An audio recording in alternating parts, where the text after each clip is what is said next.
Pagbalik sa diplomatikong gusali, ang bawat isa ay nagtipon sa paligid ng bilog na mesa upang pag-usapan ang mga karanasan sa araw na iyon. Matapos subukan ang chaos string sa unang pagkakataon, pinuri nilang lahat si Evelyn. Nabanggit ni Amy na si Evelyn ay isa ring high-awakened witch, at ang kanyang mga inumin ay hindi kapani-paniwalang masarap. Sinabi niya kay 76 na ito ay napakalungkot. Na-miss niya ito. Sa halip na ituloy ang usapan, gaya ng karaniwan niyang ginagawa, huminga ng malalim si 76 at saka naglabas ng isang sobra. Taimtim niyang sinabi sa lahat na siya ay nakaligtas upang pagalingin ang isang mangkukulam mula sa nakatagong labirint na pagkasira, at ang tunay na pangalan ay Phyllis. Ang tunay na dahilan kung bakit siya naririto ay upang makipag-usap sa Panginoon ng lungsod ng Neverwinter. Si Amy at ang iba ay nanlaki ang kanilang mga mata at hindi makapaniwala na parang naisip nila na baka nagkamali sila ng narinig. Sa kabila ng kanilang unang pagtataka, natuwa silang malaman na si 76 ay isang mangkukulam katulad nila. Si Broken Swords ay na-curious sa tanong kung Phyllis ba ang totoong pangalan niya na tumango siya. Iba-iba ang reaksyon ng grupo, gayunpaman, si Annie lang ang nanatiling tahimik. Hindi nagtagal, dumating si Wendy sa diplomatikong gusali at inihatid si Phyllis sa kastilyo, kung saan mabilis niyang nakilala si Roland at ilang iba pang mga mangkukulam na nakatayo sa likuran niya. Ipinatong ni Phyllis ang kanyang kamay sa kanyang dibdib, bahagyang yumuko at nagpakilala, inihayag ang kanyang tunay na pangalan at layunin.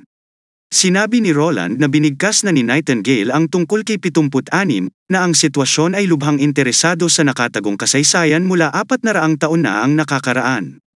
Pagkatapos ay inanyayahan ni Roland si Phyllis na maupo para sa isang masusing talakayan. Binuhusan siya ni Roland ng isang tasa ng tsaa, at bago magsimula ang talakayan, binigyang diin niya ang kahalagahan ng higit na pag-unawa sa isa't isa kung sila ay magkakaisa laban sa mga demonyo. Ang una niyang tanong ay tungkol sa kung paano nahati ang Federation sa dalawang paksayon.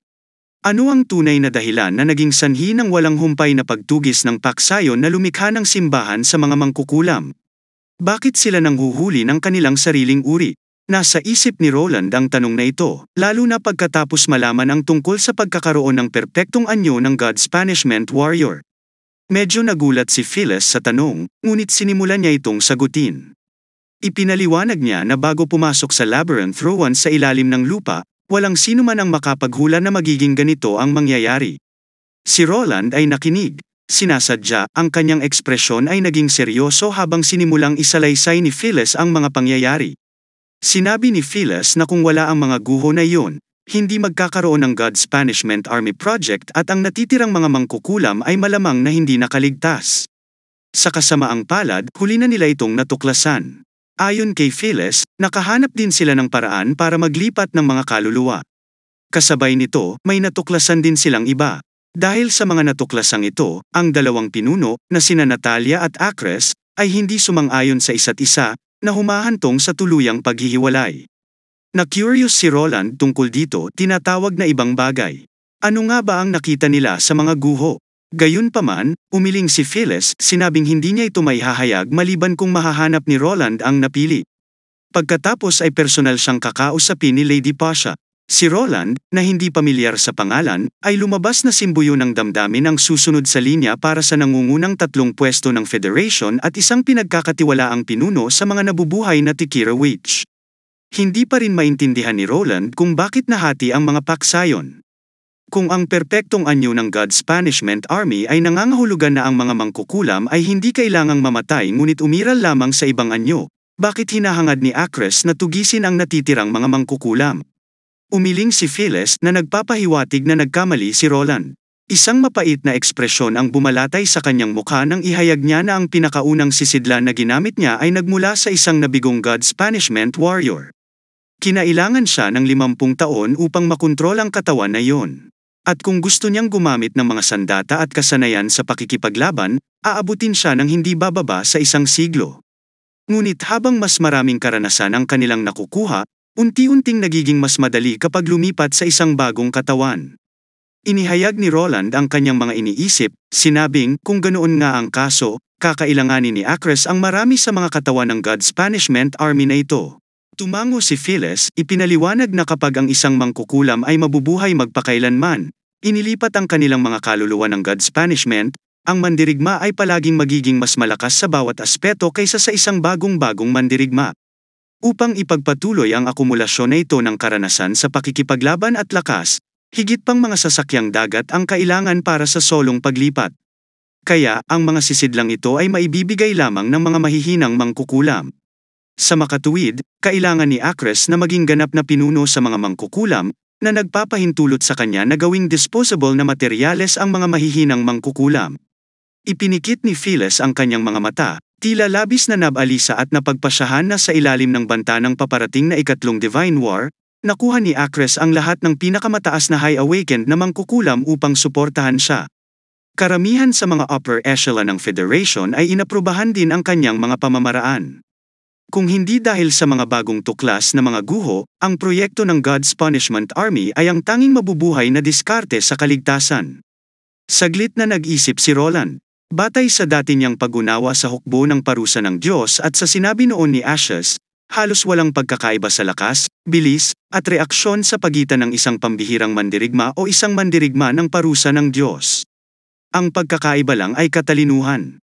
Kung ang isang mandirigma ng parusa ng Diyos ay nagtataglay ng katalinuhan ng isang mangkukulam kasama ng daan-daang taong karanasan sa pakikipaglaban at halos isang buhay na walang hanggan, ito ay magiging lubhang kakilakilabot.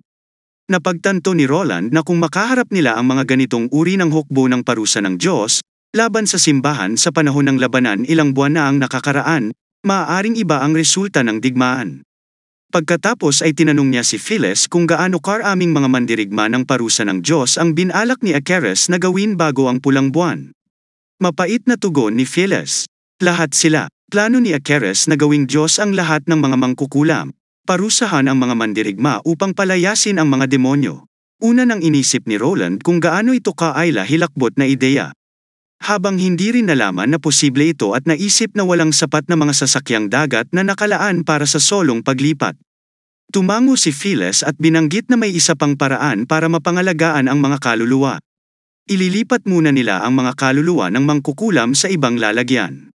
At saka isasegawa yung tinatawag nilang hibernate.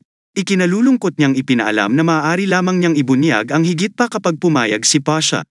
Naging mahirap para kay Roland na ipagpatuloy ang talakayan. Si Phyllis ay ganap na naglihim tungkol sa mahahalagang impormasyon at hindi malinaw kung paano matatalo ng napili ang mga demonyo. Sa ilang kadahilanan, gusto lang niyang hanapin muna itong napili.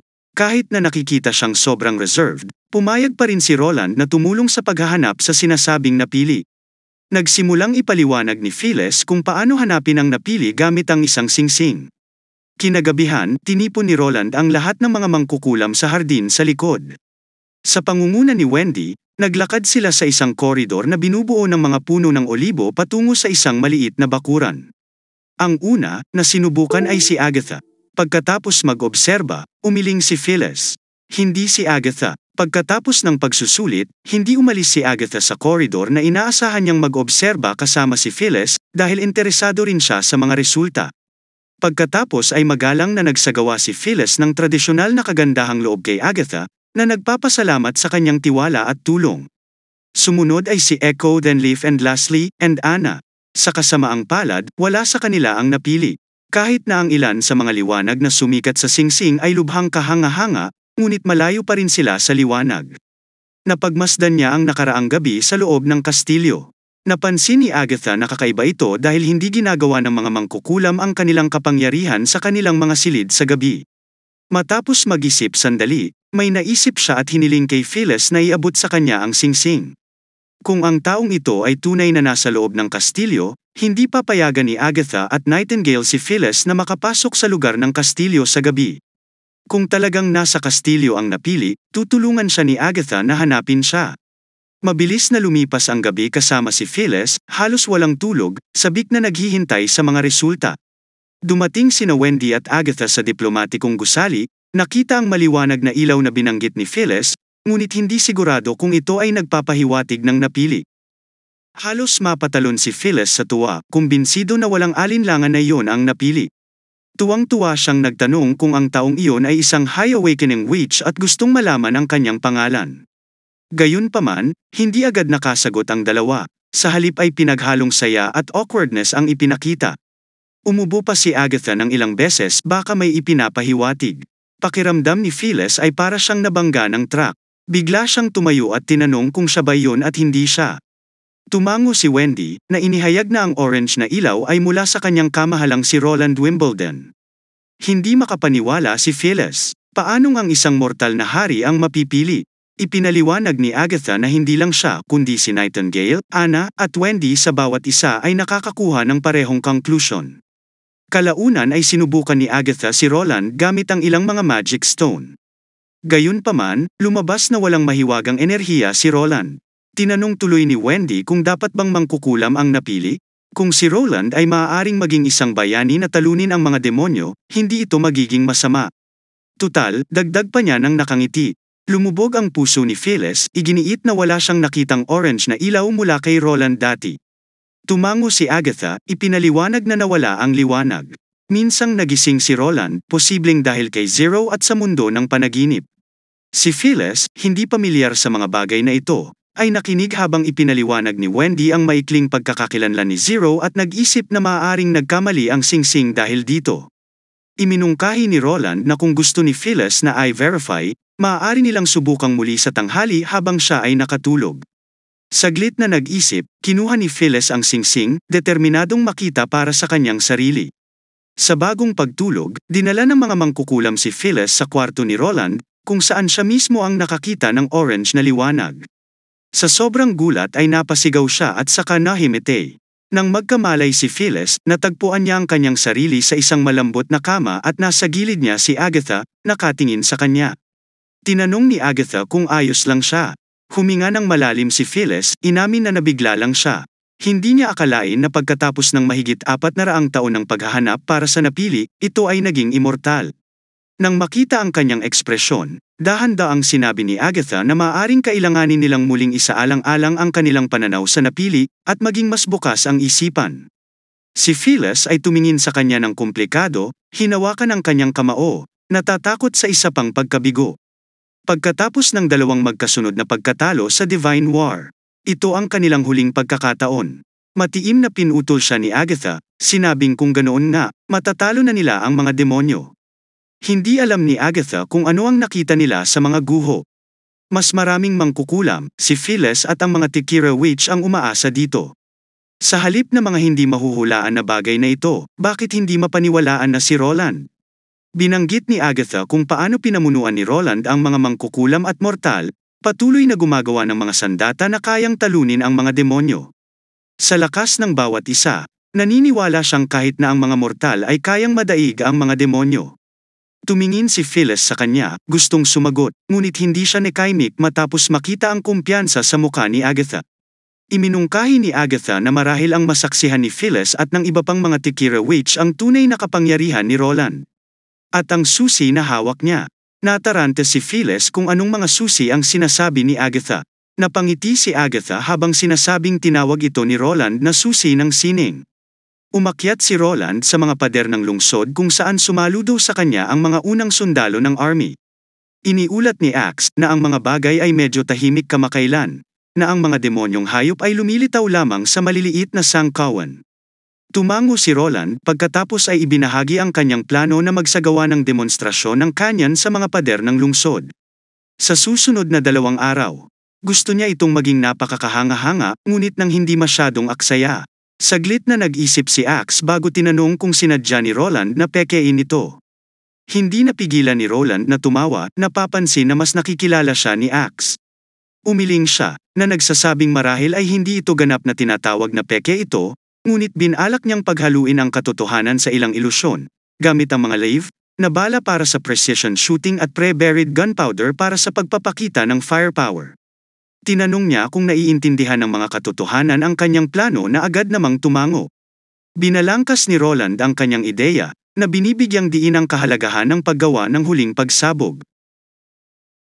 Ang pinakakahanga-hanga ay kung saan ang mga pagkilos ay maaaring maghanda ng dagdag na pulbera. Pinag-isipan ni Roland ang mga pangyayari noong umaga, na medyo nakakatawa ito. Nagising siya nang makitang bumagsak si Phyllis sa lupa sa tabi niya. Marahil pagkatapos ng 400 taon ng mahirap na paghahanap, Matuklasan lamang na isang mortal lamang ang napiling hinahanap niya ay maliwanag na mahirap para sa kanya na tanggapin. Inaasahan niya na ang pagsasanay na ito sa kanan ay maaaring makatulong na baguhin ang pananaw ni Phyllis. Nagpahayag si Axe ng ilang pag-aalala na maaaring humantong ang batalyon ng Artilleria sa hindi pagkakaunawaan tungkol sa mga tunay na kakayahan ng kanan sa mga laban sa hinaharap. Kinaweyan ni Roland ang pag-aalala. Ipinaliwanag na handa siyang alisin ang mga lumang itim na pulbos na armas na ito. Tulad ng pinakaunang 12 pounds na field gun na hindi na angkop para sa hinaharap na labanan. Nasa sabik niyang binanggit na mayroon na siyang mga plano para sa susunod na henerasyon ng mga armas. Ngumiti si Roland, ipinahayag na marami siyang nakahanda na mga blueprint ng sandata, ngunit nais muna niyang lumikha ng isang maraming kaalaman, sa portable na sandata na maaaring dalhin ng ilang tao. Isang malakas na armas. Ang kapangyarihan ay simple sa pagtatayo at madaling gamitin. Ang sandata sa isip ni Roland ay walang iba kundi ang mortar. Kinagabihan, pumunta si Roland sa kwarto ni Anna. Matapos kumatok sa pinto ng kwarto niya at pumasok, marahan siyang binuhat mula sa likuran at dinala sa kama kung saan sila nakahiga. Nais ni Roland na ipagpatuloy ang pakikipag-usap kay Anna tungkol sa mundo ng panaginip at sa kanyang nakaraang buhay. Alam niya na laging naghihintay si Anna na magbukas siya. Hindi niya ito pinilit at palaging metigang naghihintay na magbahagi siya. Kaya ngayong gabi, nagpasya si Roland na huwag magtago ng anuman sa kanya, na nagbabalak na ibahagi ang lahat ngayong gabi. Nagsimulang ipaliwanag ni Roland na ang mundo ng panaginip ay binuo batay sa kanyang mga alaala mula sa ibang mundo. Tila nabasa ni Anna ang kanyang isip at nagtanong kung saan nakatira si Roland sa kanyang panaginip. Inilarawan ito ni Roland bilang isang mataas na gusali na katulad ng isang apartment kung saan maraming tao ang magkasama, bawat isa ay may katamtamang laki ng suite. Binanggit niya na ibinahagi ang kanyang silid sa isang taong hindi niya nahulaan. Biglang nagtanong si Anna kung si Zero ba ito. Naubo si Roland sa gulat, nagtataka kung paano niya nahulaan ito. Pagkatapos ay ibinahagi ni Anna ang kanyang pagsusuri, na nangangatwiran na mula nang lumitaw ang pangarap na mundo ni Roland pagkatapos talunin si Zero, sa nag-iisang larangan ng digmaan, makatwiran na ang panaginip ay bahagyang nauugnay sa kanya. Nag-aalala siya na inatake na naman siya ni Zero. Umiling si Roland, ipinaliwanag na si Zero ay naging isang bata, na wala ang lahat ng kanyang mga alaala at napakabait. Nakangiting sabi ni Anna kung ganoon, dapat ay alagaan siyang mabuti ni Roland. Nagtataka namang tinanong ni Roland kung bakit panaginip lang daw yun. Hinawakan ni Anna ang ulo ni Roland, sinasabi tulad ng sinabi ni Roland dati kung walang pinagkaiba. Bakit mag-abala na makilala ang pagkakaiba nito bilang isang panaginip? Namangha si Roland sa kakaibang paraan ng pag-iisip ni Anna at ipinagpatuloy ang kanilang pag-uusap.